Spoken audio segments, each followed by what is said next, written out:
Initial Modi का नाम सुना है? शायद नहीं सुना होगा, लेकिन नीरव मोदी का तो नाम सुना है ना। नीरव मोदी का भाई है निशल मोदी, ये बेल्जियम में रहता है। और अब निशल के लिए प्रॉब्लम्स और ज़्यादा बढ़ने वाले हैं। पता है क्यों?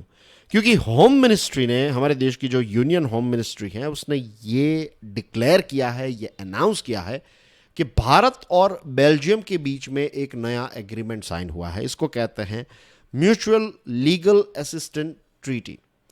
म्यूचुअल यानी कि दोनों एक दूसरे की लीगल मदद करेंगे, इस प्रकार की एक ट्रीटी दोनों देश ने साइन की है। इसको कहते हैं MLAT।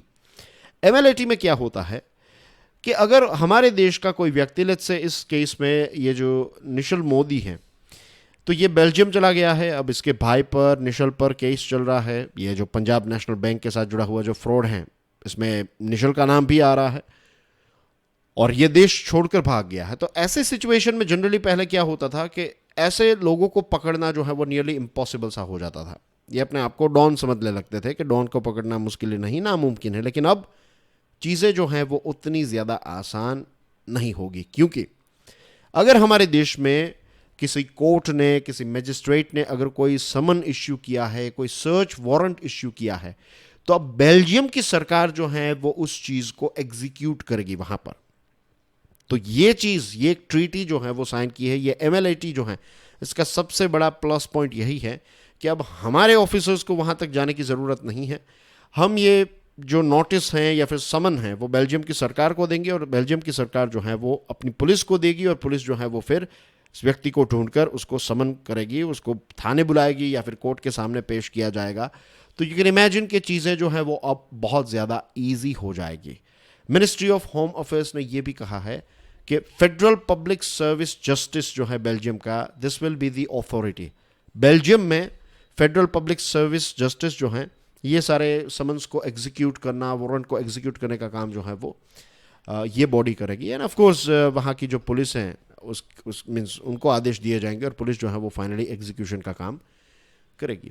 होम मिनिस्ट्री ने यह भी बताया है कि हमारे देश की जो कोर्ट हैं, जजेस हैं या फिर मजिस्ट्रेट हैं, अगर वो इस प्रकार के समन्स इश्यू करते हैं तो उनको MHA की जो कॉम्प्रिहेंसिव गाइडलाइंस हैं उनका पालन करना होगा, उनको फॉलो करना होगा।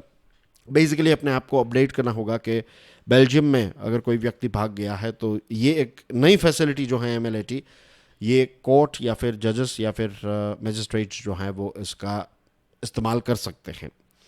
सो this is going to be a game changer of course, right. और जैसे मैंने आपको बताया कि ये निशल मोदी जो है, एनफोर्समेंट डायरेक्टरेट इस पर भी इन्वेस्टिगेशन कर रही है ये PNB स्कैम में। और इतना ही नहीं, हमारे देश की जो सिक्योरिटी एजेंसीज़ हैं उनका भी ये कहना है कि बहुत सारे ऐसे खालिस्तान को सपोर्ट करने वाले जो लोग हैं वो बेल्जियम में छिपे हुए हैं, और वहाँ पर बैठकर वो फंड प्रोवाइड करते हैं और रेडिकलाइजेशन का काम करना। तो इस प्रकार की एंटी इंडिया एक्टिविटीज़ करने वाले बहुत सारे लोग जो हैं वो बेल्जियम में छुपे हुए हैं। तो ये MLAT जो है वो सिर्फ ऐसा नहीं है कि नीरव मोदी के भाई को पकड़ने के लिए किया है, लेकिन इस प्रकार की जो एक्टिविटीज़ हैं इनको भी रोकने के लिए ये MLAT जो है वो एक बहुत ही इंपॉर्टेंट रोल प्ले कर सकती है।